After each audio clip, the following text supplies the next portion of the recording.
بسم الله الرحمن الرحيم.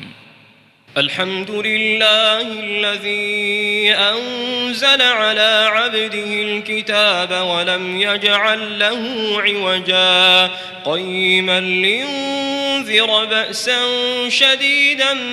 من لدنه ويبشر المؤمنين الذين يعملون الصالحات أن لهم أجرا حسنا ماكثين فيه أبدا وينذر الذين قالوا اتخذ الله ولدا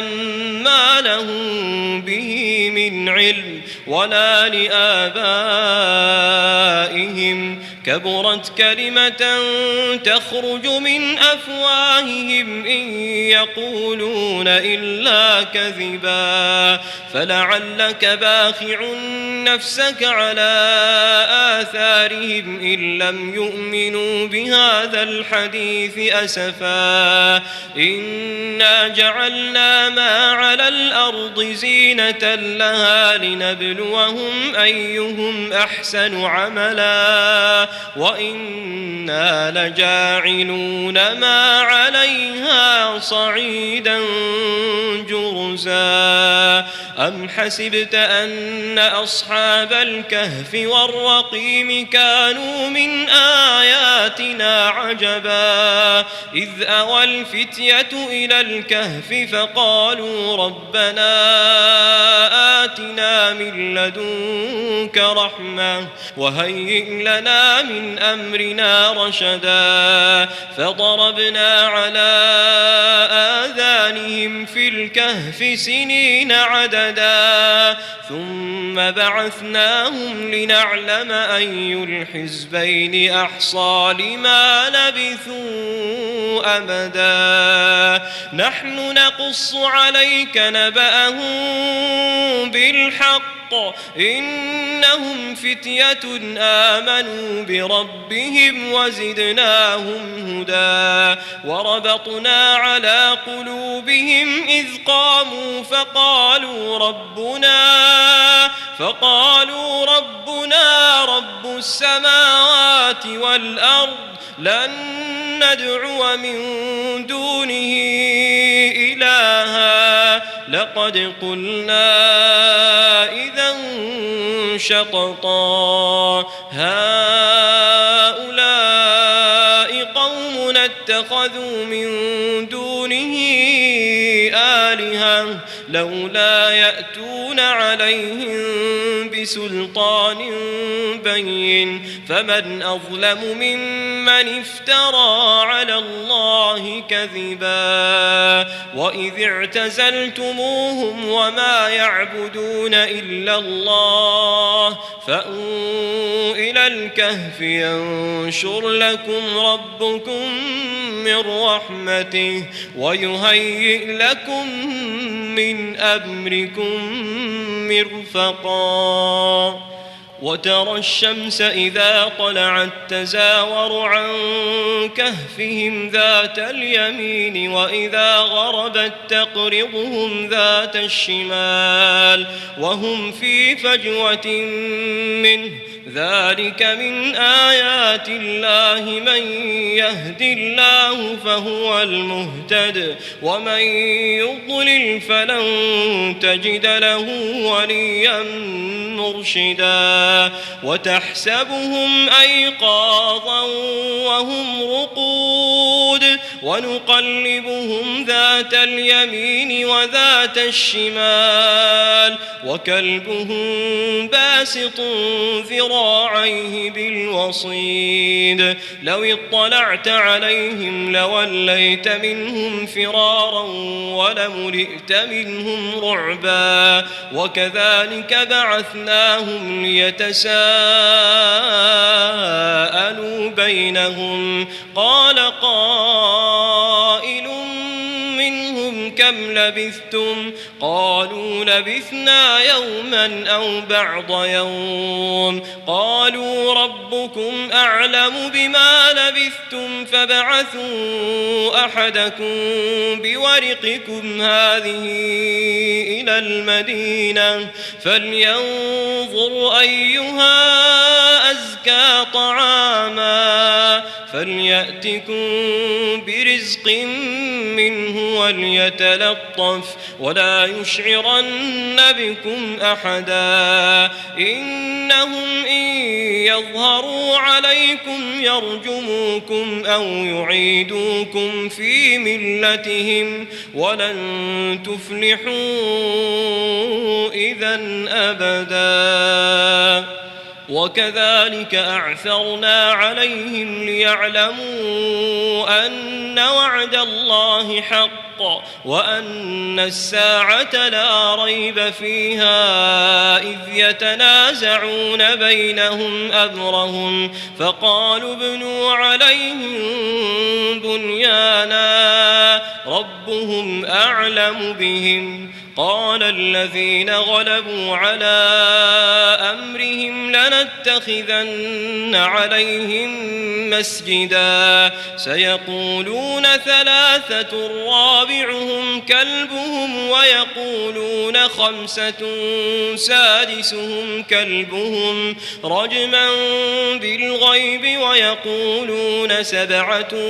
وثامنهم كلبهم قل ربي أعلم بعدتهم ما يعلمهم إلا قليل فلا تمار فيهم إلا مراء ظاهرا ولا تستفت فيهم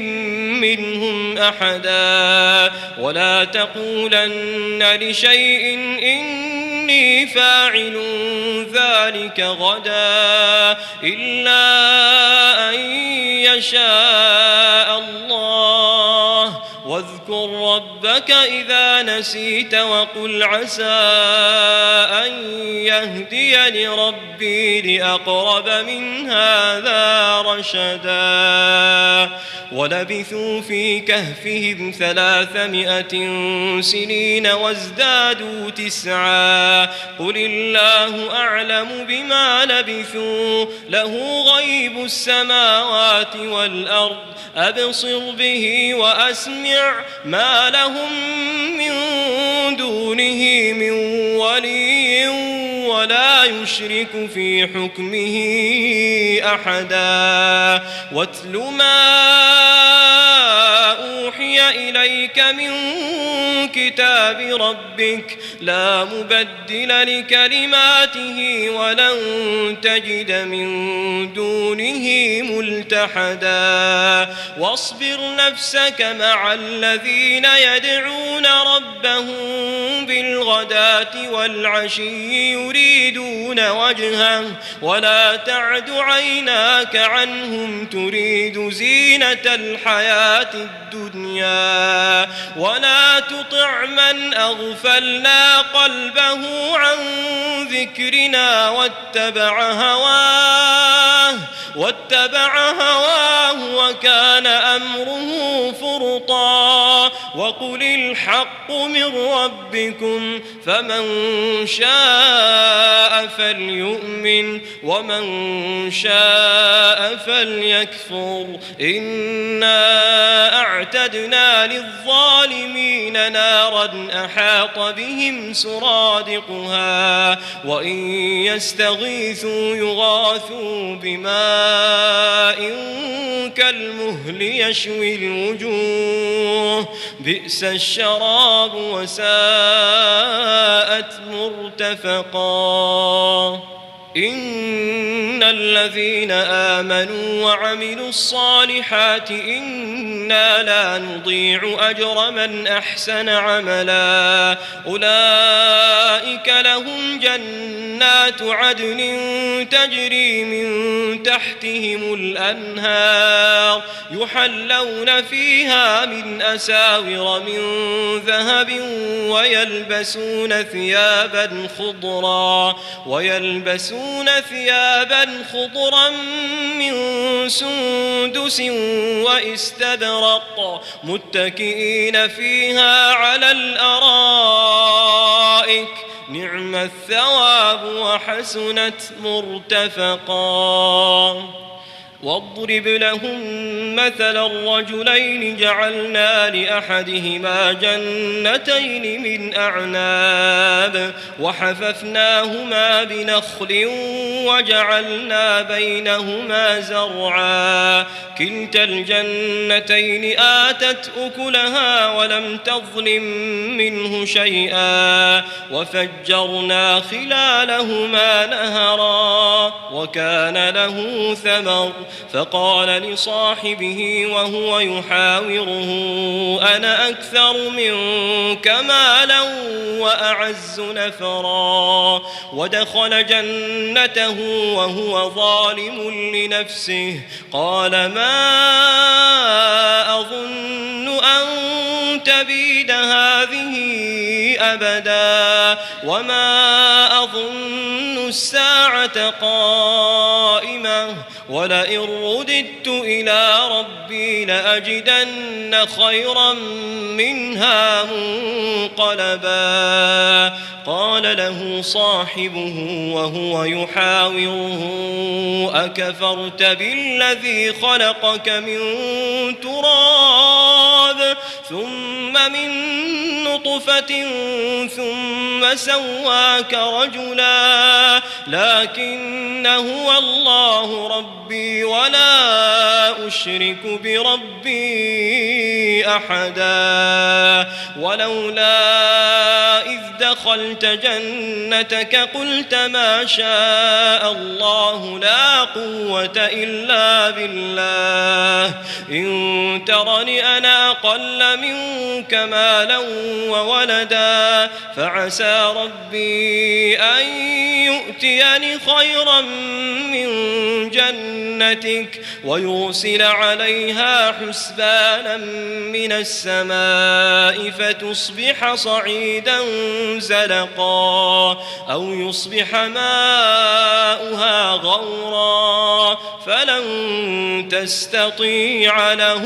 طلبا وأحيط بثمره فأصبح يقلب كفيه على ما أنفق فيها وهي خاوية على عروشها ويقول يا ليتني لم أشرك بربي أحدا ولم تكن له فئة ينصرونه من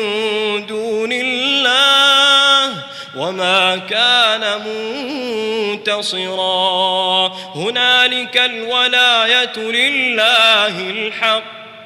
هو خير ثوابا وخير عقبا واضرب لهم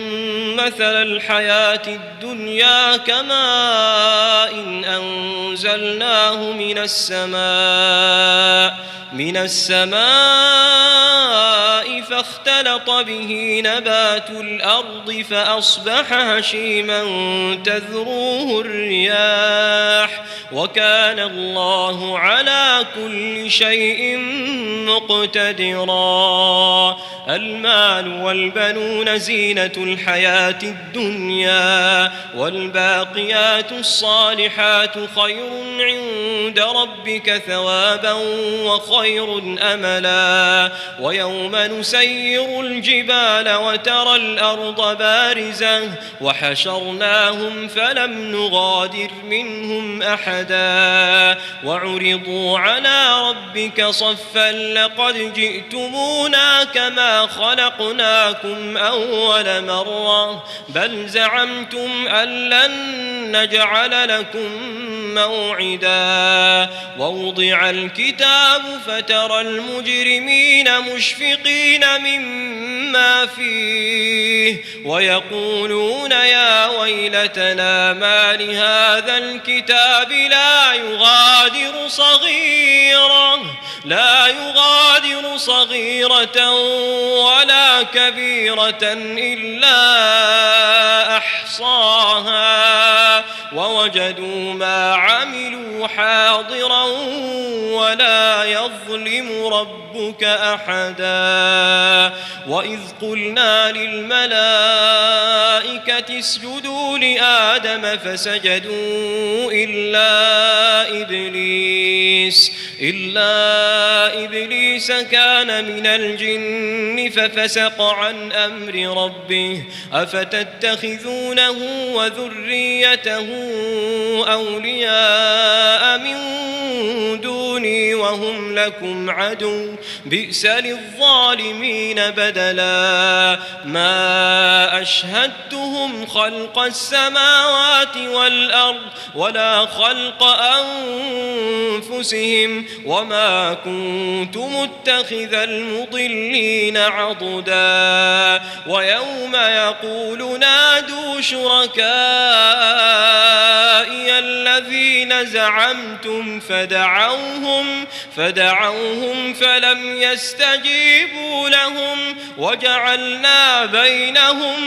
موبقا ورأى المجرمون النار فظنوا أنهم مواقعوها ولم يجدوا عنها مصرفا ولقد صرفنا في هذا القرآن للناس من كل مثل وكان الإنسان أكثر شيء جدلا وما منع الناس أن يؤمنوا إذ جاءهم الهدى ويستغفروا ربهم إلا أن تأتيهم سنة الأولين أو يأتيهم العذاب قبلا وما نرسل المرسلين إلا مبشرين ومنذرين ويجادل الذين كفروا بالباطل ليدحضوا به الحق واتخذوا آياتي وما أنذروا هزوا ومن أظلم ممن ذكر بآيات ربه فأعرض عنها ونسي ما قدمت يداه إنا جعلنا على قلوبهم أكنة أن يفقهوه وفي آذانهم وقرا وإن تدعهم إلى الهدى فلن يهتدوا إذا أبدا وربك الغفور ذو الرحمة لو يؤاخذهم بما كسبوا لعجل لهم العذاب بل لهم موعد لن يجدوا من دونه موئلا وتلك القرى أهلكناهم لما ظلموا وجعلنا لمهلكهم موعدا وإذ قال موسى لفتاه لا أبرح حتى أبلغ مجمع البحرين أو أمضي حقبا فلما بلغا مجمع بينهما نسيا حوتهما فاتخذ سبيله في البحر سربا فلما جاوزا قال لفتاه آتنا غداءنا لقد لقينا من سفرنا هذا نصبا قال أرأيت إذ أوينا إلى الصخرة فإني نسيت الحوت وما أنسانيه إلا الشيطان أن أذكره واتخذ سبيله في البحر عجبا قال ذلك ما كنا نبغي فارتدا على آثارهما قصصا فوجدا عبدا من عبادنا آتيناه رحمة من عندنا وعلمناه من لدنا علما قال له موسى هل أتبعك على أن تعلمني مما علمت رشدا قال إنك لن تستطيع معي صبرا وكيف تصبر على ما لم تحط به خبرا قال ستجدني إن شاء الله صابرا ولا أعصي لك أمرا قال فإن اتبعتني فلا تسألني عن شيء حتى أحدث لك منه ذكرا فانطلقا حتى إذا ركبا في السفينة خرقها قال أخرقتها لتغرق أهلها لقد جئت شيئا إمرا قال ألم أقل إنك لن تستطيع معي صبرا قال لا تؤاخذني بما نسيت ولا ترهقني من أمري عسرا فانطلقا حتى إذا لقيا غلاما فقتله قال أقتلت نفسا زكية بغير نفس لقد جئت شيئا نكرا قال ألم أقل لك إنك لن تستطيع معي صبرا قال إن سألتك عن شيء بعدها فلا تصاحبني قد بلغت من لدني عذرا فانطلقا حتى إذا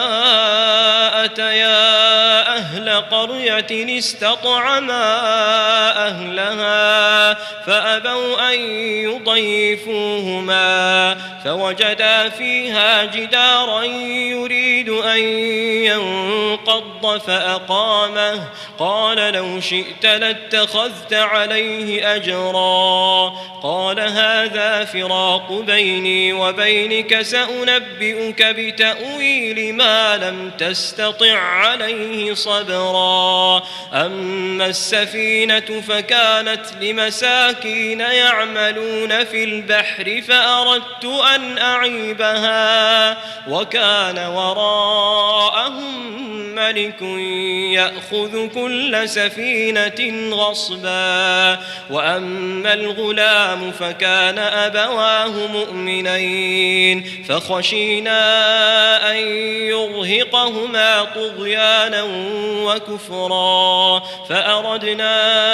أن يبدلهما ربهما خيرا منه زكاة وأقرب رحما وأما الجدار فكان لغلامين يتيمين في المدينة وكان تحته كنز لهما وكان أبوهما صالحا فأراد ربك أن يبلغا أشدهما ويستخرجا كنزهما رحمة من ربك وما فعلته عن أمري ذلك تأويل ما لم تسطع عليه صبرا ويسألونك عن ذي القرنين قل سأتلو عليكم منه ذكرا إنا مكنا له في الأرض وآتيناه من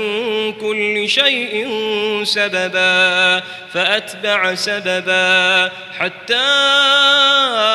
إذا بلغ مغرب الشمس وجدها تغرب في عين حمئة ووجد عندها قوما قلنا يا ذا القرنين إما أن تعذب وإما أن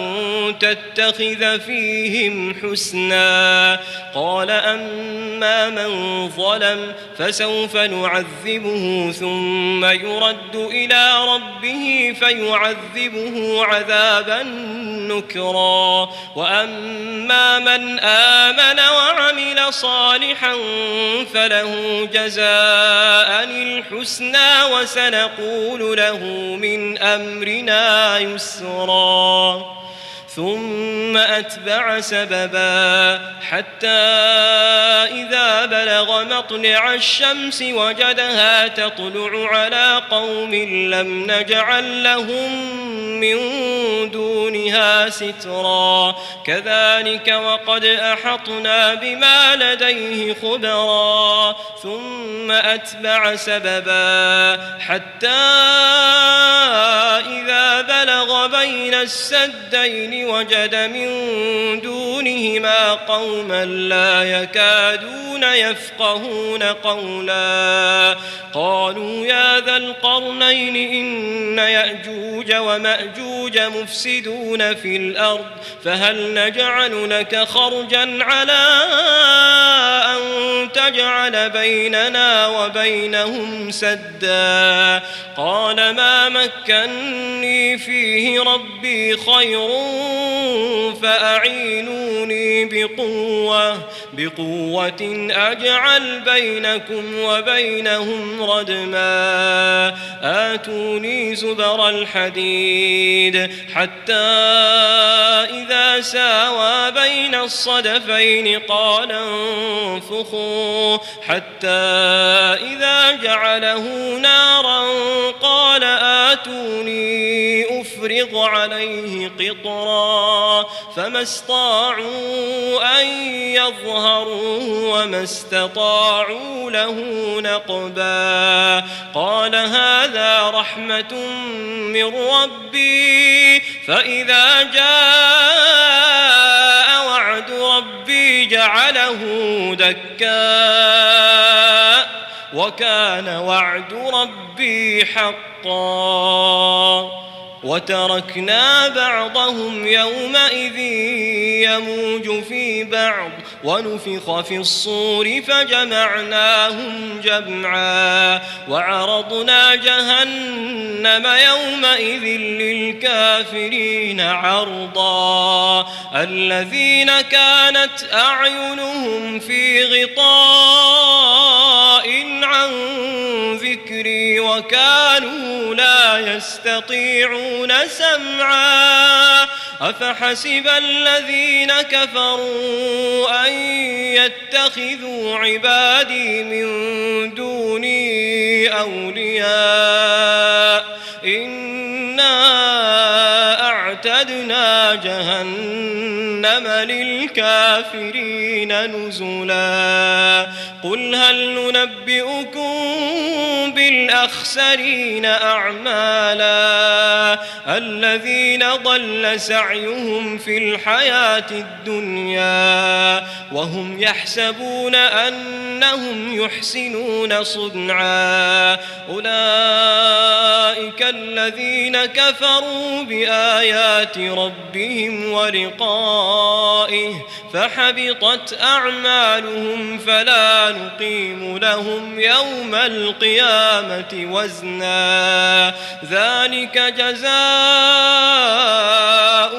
جهنم بما كفروا واتخذوا آياتي ورسلي هزوا إن الذين آمنوا وعملوا الصالحات كانت لهم جنات الفردوس نزلا خالدين فيها لا يبغون عنها حولا قل لو كان البحر مدادا لكلمات ربي لنفد البحر قبل أن تنفد كلمات ربي ولو جئنا بمثله مددا قل إنما أنا بشر مثلكم يوحى إلي أنما إلهكم إله واحد فمن كان يرجو لقاء ربه فليعمل عملا صالحا ولا يشرك بعبادة ربه أحدا